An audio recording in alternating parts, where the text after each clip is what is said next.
네, 안녕하십니까. 지금부터 5교시 동안 수상안전 그리고 패들림법에 대해서 수업할 이상진이라고 합니다. 반갑습니다. 자, 먼저 저희가 그 수상레저 안전기구 실습을 할 때 가장 첫 번째로 알아야 될 게 물에 대한 환경 이런 것들이 있고요. 두 번째가 직접 레저 기구의 각기 다른 패들림법에 대해서 3교시, 4교시, 5교시 이렇게 나눠서 수업을 진행하도록 하겠습니다. 먼저 제1 수상안전수칙입니다. 가장 먼저 수상안전의 이해, 물의 성질, 수상안전 일반 상식에 대해서 순으로 수업을 진행하도록 하겠습니다. 먼저 수상안전의 이해입니다. 지금 여가 생활이 많이 늘어나고 이런 시기에 레저 스포츠가 누구나 다 즐길 수 있는 이런 종목으로 많이 진보되고 있습니다. 그래서 수상 안전에 대해서 가장 첫 번째로 알아둬야 될 게 물놀이 안전사고 있는데요.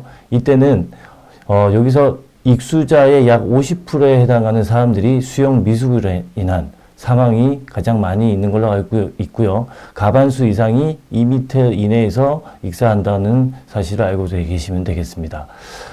두 번째로는 물의 성질에 대해서 얘기를 할 건데요.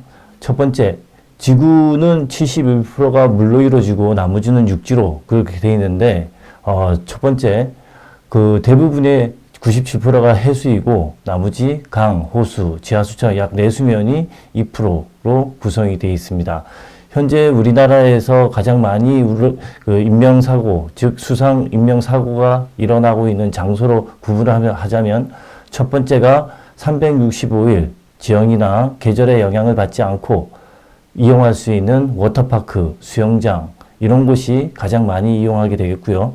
두 번째가 다 알고 있는 여름철에 있는 해수욕장, 이용객들, 그리고 나머지 세 번째가 계곡이나 강, 하천, 내수면에서 이용하는 걸로 통계가 나오고 있습니다.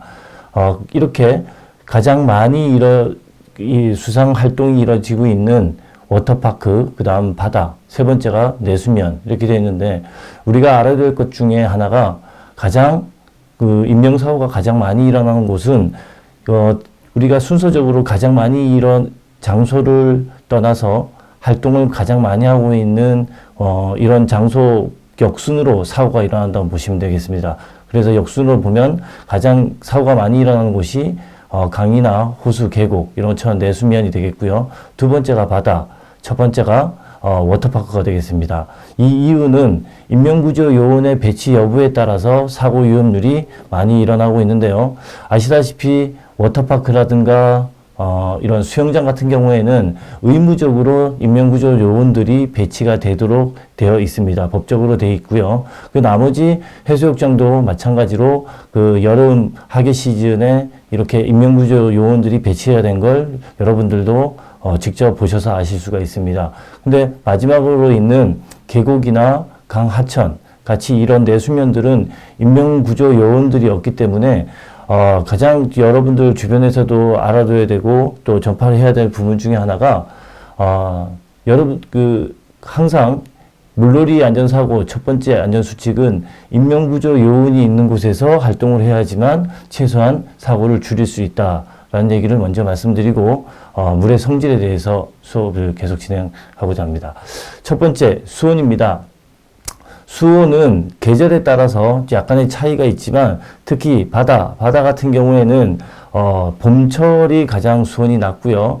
대부분이 알고 있는 겨울철은 오히려 수온이 좀 올라가서 활동하기에 큰 제약이 없는 걸로 이렇게 되어 있습니다. 그래서 여기 바다 같은 경우에는 이 수온 약층이라 그래서 바닷물의 수심에 따라서 얕고 깊이를 떠나서 수심에 따라서 수온이 약간 변동이 있는 걸 알 수가 있습니다. 그래서 어떤 깊은 바다라 이런 데 수영이라든가 해양 수상 활동을 할 때 깊은 처음엔 해수면 표면 온도는 좀 적당한 23도, 4도가 되겠지만 조금 더 깊은 수심으로 내려갈수록 온도가 떨어지는 현상. 근데 더 이상 더 밑에 층으로 내려가면 또 다시 따뜻해지는 이렇게 수온 층별로 수심에 따라서 약간의 온도 차이가 있는 것을 수온 약층이라고 보실 수가 있습니다. 자, 물의 열 전도율은 공기보다 약 25배 정도 빠르다고 얘기합니다. 그래서 우리가 물놀이를 할 때 물에 젖어 있는 상태에서는 체온이 좀 더 빨리 그 손실이 이루어지는 걸 볼 수가 있고요.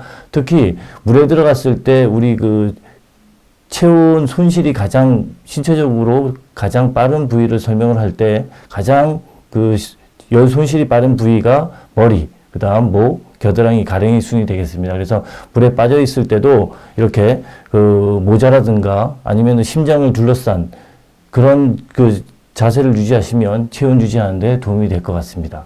이 외에도 수온에 따라서 저희들이 저체온증이 올 수 있기 때문에 물놀이 활동을 할 때는 방수 또는 체온을 보호할 수 있는 이런 장비를 채용해서 하는 방법도 좋은 방법이라고 할 수가 있습니다. 다음은 부력입니다.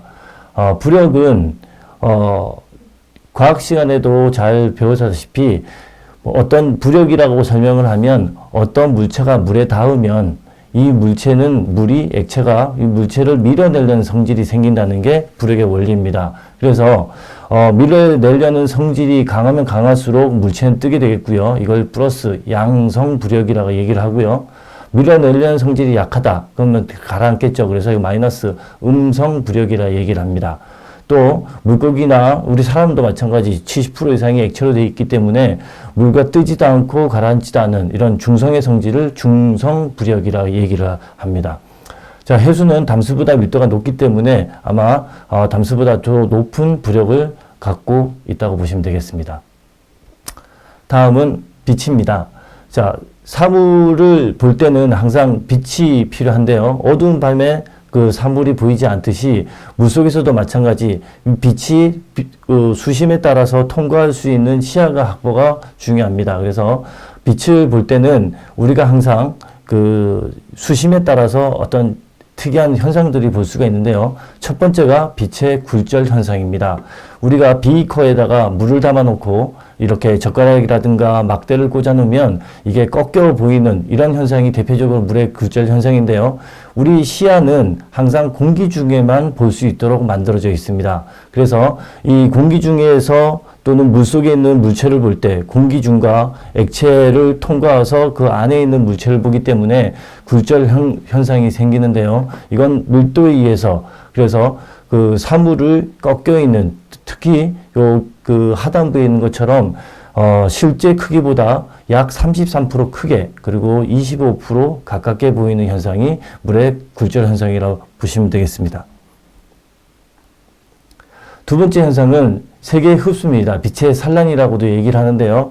아까처럼 가시광선이 우리 그 무지개 색깔처럼 7가지 색깔을 보이게끔 색깔을 만들어내는데요. 문제는 이 빛이 물을 통과하면서 세계의 흡수가 생긴다는 얘기입니다.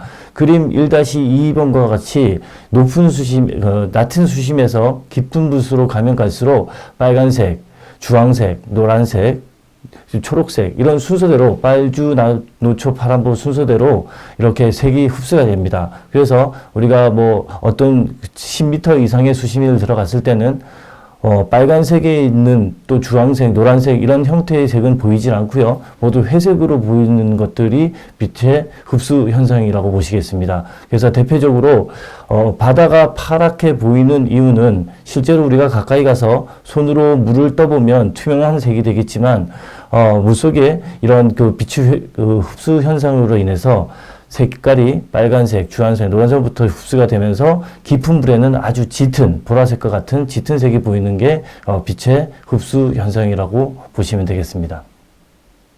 다음은 소리입니다. 소리는 빛과 달리 이동하는 시간이 물속의 액체 밀도가 높기 때문에 소리의 전달 속도가 더 느리게 됩니다. 그래서 물속의 전달 속도는 약 4배 정도 빠르다고 나와 있는데요. 실제로 물속의 외부에 있는 물체의 소리가 물속에 들어가서는 잘 안 들릴 수 있다고 느낄지 모르나 근데 물속에서 나는 소리는 약 4배 정도 빠르기 때문에 굉장히 우리는 혼란스러운 상황을 겪게 됩니다. 심지어는 바로 위에 이제 배가 지나가는, 물속에 있을 때 배가 지나가면 이렇게 아주 가까운 데서 소리가 들리는 것처럼 느끼기도 하는 것이 빛의 공기보다 약 4배 정도 빠르기 때문에 이런 현상을 경험하게 되겠습니다. 다음은 물의 움직임입니다. 물의 움직임은 쉽게 얘기하면 뭐 파도나 조류 이런 것들을 볼 수 있는데요. 가끔은 우리가 바다에 나가서 가장 이렇게 파도 치는 걸 많이 볼 수 있는데 그런 것들이 일종의 조류라고 보시면 되겠습니다. 조류는 뭐 해양에서 존재하지만 내륙에서도 파도, 낙차에 의해서라든가 이런 바람에 의해서 가장 많이 생깁니다. 그래서 파도가 생기는 원인 중에 가장 큰 원인 중에 하나가 바람이고요. 두 번째는 뭐 지구의 공전과 자전, 뭐 이런 현상들로 인해서, 그리고 대표적으로 달의 인력, 이렇게 해서 여러 가지 현상으로 인해서 조류가 생기기도 합니다. 가장 먼저 연안입니다. 대체적으로 일정하고 우리가 바다에 가서 흔하게 볼 수 있는 파도 이런 현상인데요. 크기가 일정하고 해안에서 어느 정도 떨어진 곳에서 나타나기도 합니다. 두 번째가 이안류입니다. 이안류는 해안에서 바다 쪽으로 흐르는 조류를 얘기하는데요. 어떤 지형의, 물속의 지형에 따라서 내륙에서 해안 쪽으로 나가기도 하고요. 이런 아니면은 바다와 육지 경계선에서 좀 횡으로 움직이는 그런 물의 형태를 볼 수도 있습니다. 자, 그림 1-3번에 보면 립타이드라고 해서 호수나 강 하류에서 이런 현상들을 많이 목격할 수 있는데요. 특히나 뭐 장마철이라든가 이런 물량이 많았을 때에는 빠져나가는 물이 많기 때문에 그런 화살표 방향에 있는 것처럼 조류의 움직임이, 파도의 움직임이 생기기도 합니다. 자, 그러면 저희가 뭐 이렇게 여러 가지 형태 1번, 2번, 3번의 형태가 있으면 여기에서 가장 립타이드 조류의 흐름에서 영향을 많이 받는 장소는 2번이라고 볼 수가 있습니다.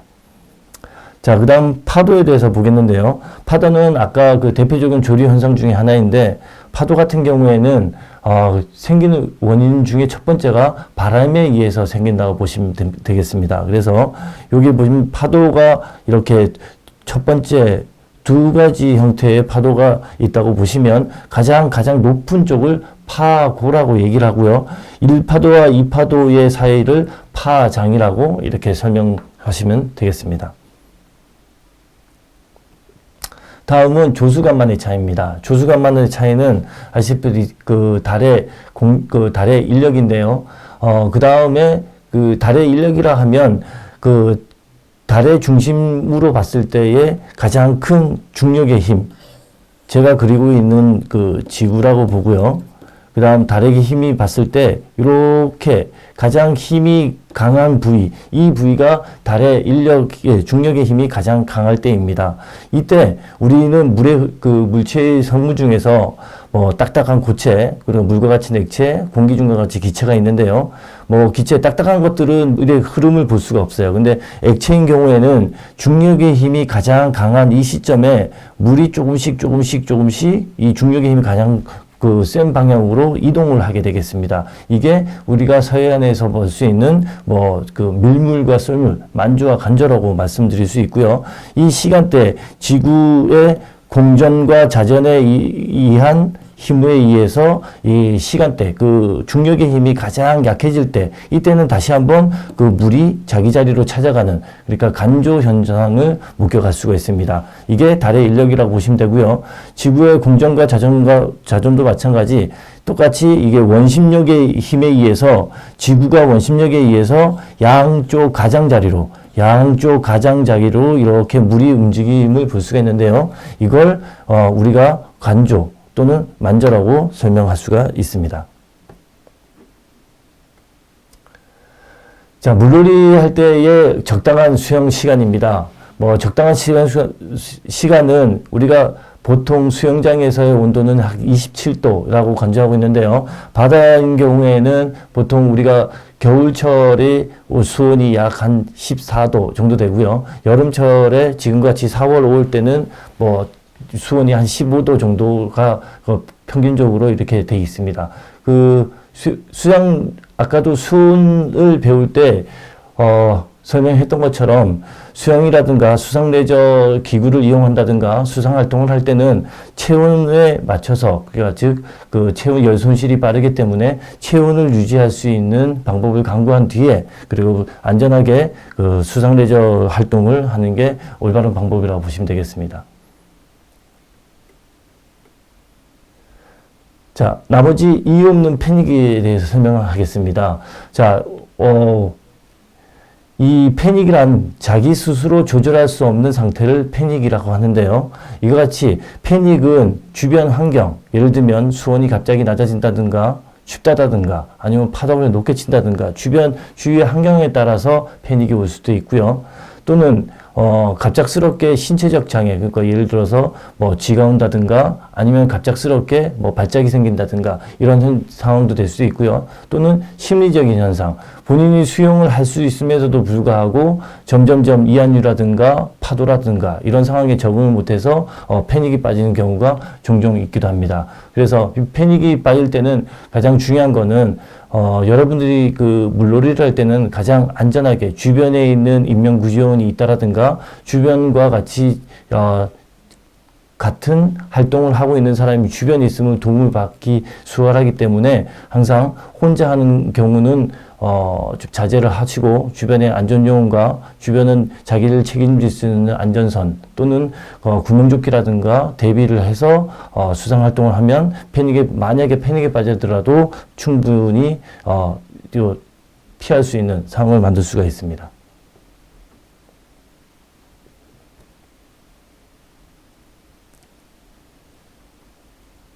자, 파도가 있는 곳에 헤엄칠 때의 주의사항입니다.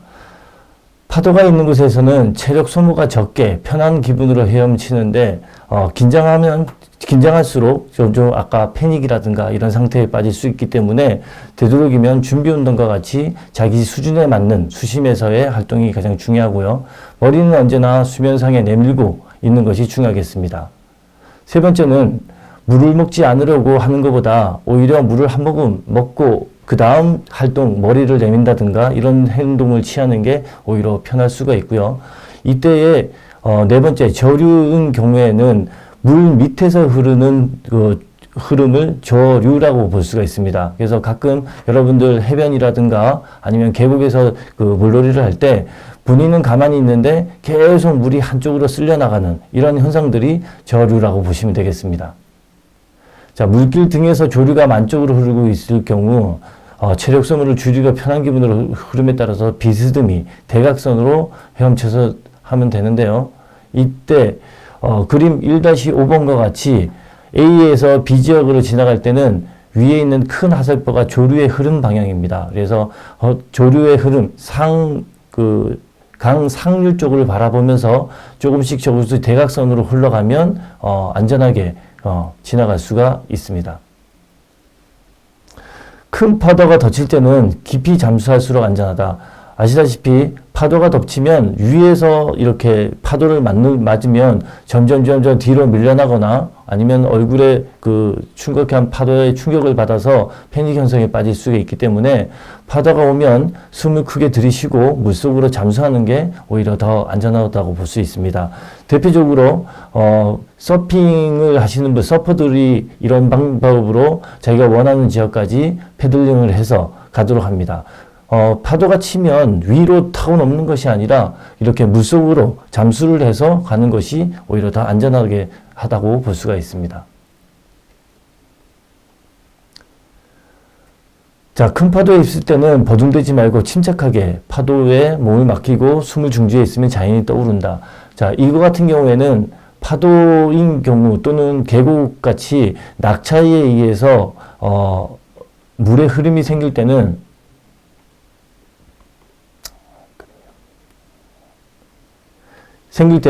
와류 현상이 생기기도 합니다. 이게 다 바꿔 말해서 역류 현상인데요. 역류 현상은 예를 들면 여러분들 큰 배를 유람선이라든가 이런 거 배를 타고 갈 때 배 선 밑쪽 뒤쪽에 보면 파도가 큰 파도를 이루면서 배를 계속 쫓아오는 이런 현상을 볼 수 있습니다. 이 또한 낙차, 즉 물이 위에서 아래로 떨어질 때에 생기는 낙차, 즉 떨어지고 나서는 물이 수심이 얕아지죠. 그 주변 바깥에 물 아래에 있는 물이 높아지는 현상이 생깁니다. 이때 이 메꾸는 현상, 메꿈 현상으로 인해서 역류 현상이 생기는데요. 이런 역류 현상은 낙차, 즉 큰 파도일수록 역류 현상이 강하다고 보시면 되겠습니다. 이런 강한 현상일 때 어떤 손을 이렇게 버둥대고 손을 내민다든가 이러면 오히려 이 역류 현상으로 인해서 바위나 아니면 바닥에 부딪혀서 다칠 염려가 있기 때문에 이때는 웅크린 자세로 숨을 참고 있으면 자연스럽게 떠오르는 이런 상황이 되는데요. 이때까지 우리가 침착하게 기다릴 필요가 있다는 얘기입니다.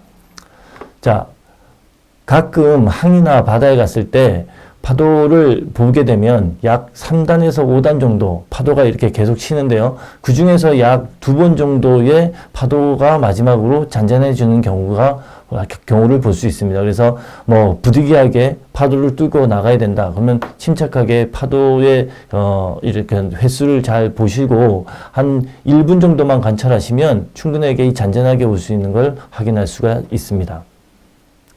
자, 파도가 크게 넘실거리는 곳은 깊은 파도가 깊은 파도가 부서지는 곳이거나 백파가 있는 곳은 일반적으로 얕고 색이 검고 깊고 맑은 곳이 얇다.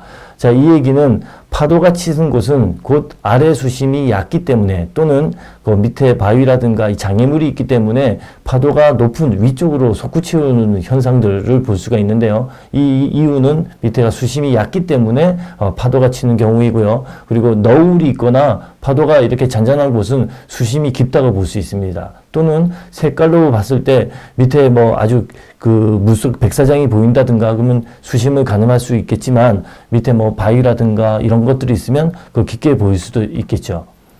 마지막으로 간주와 만조는 대개 6시간마다 바뀌므로 간만할 때 조류 변화, 시간을 알아두는 것이 대단히 중요합니다. 자, 수초에 감겼을 때의 대처 방법입니다. 여러분들께서 수상 활동, 즉 물놀이를 하고 있는 도중에 이렇게 수초라든가 이런 것들이 몸을 스치면 굉장히 소그라치게 놀라는 경우도 있습니다. 근데 수초가 뭐 사람의 다리를 감아서 아주 위험하게 빠지는 그런 상황은 없겠는데요. 대부분 이런 그 패닉 상태, 즉 이 밑에 수초가 발에 스쳐서 어떤 그 놀란 이런 상태이면 이렇게 발로 발버둥 치는 이런 상황을 종종 볼 수가 있는데요. 이 발버둥 치면서 이 수초가 다리를 점점점 휘감게 되는 이런 현상을 간혹 가다가 경험하게 됩니다. 이때 파도가 치면서 이런 수초가 앞뒤로 왔다 갔다 하면서 높을 때 정점이 있을 때는 잘 모르지만 이렇게 파도에 따라서 눕는 이 과정으로 인해서 수심이 갑자기 쑥 하고 그러니까 좀 감겨있는 수초가 깊은 물속으로 들어가게 됩니다. 이때 이런 더 위험한 상황이 되는데요. 이때는 조용히 그 안전한 상황, 즉 뭐 구명조끼라든가 튜브 이런 것들이 있으면 힘을 뺀 상태에서 가만히 그 힘을 빼고 있으면 파도가 왔다 갔다 하면 수초가 자연스럽게 이렇게 좀 풀어질 것이고요.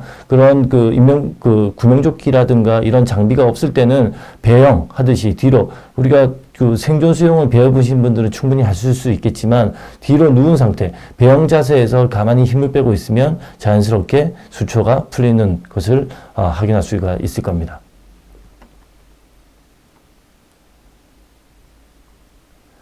자, 물의 흐름, 아까도 설명드렸다시피 그림 1-5번에 보시면 물의 상류 방향에서 물이 흐를 때는 항상 계곡이라든가 지나갈 때는 상류 방향을 바라보면서 이렇게 대각선으로 지나가야 되고요. 특히 하천이나 계곡 물을 건널 때는 물결이 완만한 장소를 선정해서 간다. 아까도 설명드렸다시피 파도가 치는 곳은 의외로 밑에 지형이 얕기 때문에 그러니까 수심이 얕기 때문에 파도가 치는 현상을 볼 수 있기 때문에 이런 완만한 장소를 찾아서 가는 것도 좋은 방법이기도 하고요. 특히나 갈 때는 그 계곡이나 이런 쪽으로 갈 때는 바위나 이런 그 시야가 확보되지 않은 상태에서 갈 때는 이런 긴 막대기라든가 지팡이 이런 것들을 이용해서 바닥을 찍으면서 수심을 확인해서 가는 것도 좋은 물 건널 때의 방법이라고 보시면 되겠습니다. 자, 가급적 맨발로 바닥을 끌듯이 이동하는 이런 방법을 얘기하는데요. 맨발로 끌듯이 가는 방법은 여기에서 바위나 바위 사이에, 특히 이끼가 끼고 이런 미끄러운 상황일 때는 바위와 바위 사이에 발이 껴서 안 나오는 경우도 종종 우리가 사고 사례로 볼 수가 있는데요. 이런 상태에서의 대비를 하기 위해서는 전문용어로 이걸 하체 구립이라 얘기하는데, 이런 발김 현상을 막기 위해서 가급적이면 바닥을 끌듯이 이동하라고 여기서 얘기하고 있습니다.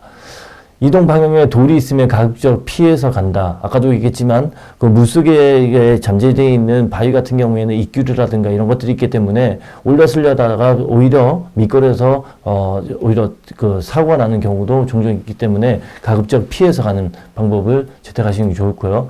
시선은 건너편 언덕 쪽을 바라보고 간다. 즉 여기 건너편 언덕 쪽을 바라보고 가는데 상류 쪽을 가장 계속 주시하면서 가셔야 되는 이유가 통나무라든가 이물질에 의해서 충돌 이런 걸 방지 또는 피하기 위해서 상류 쪽을 바라보라고 권하고 있습니다.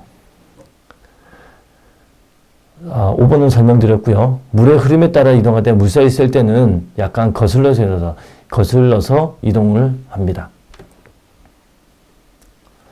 자, 그림 1-6번과 같이 약간 무릎 이상의 급류를 건널 때는 항상 여러 명이서 상류 쪽으로 바라보면서 한 사람이 이렇게 쓰러지더라도 이렇게 도와줄 수 있게끔 여러 명이 손을 잡거나 아니면 팔짱을 껴서 이렇게 급류를 건너가는 것이 좋은 방법이기도 합니다.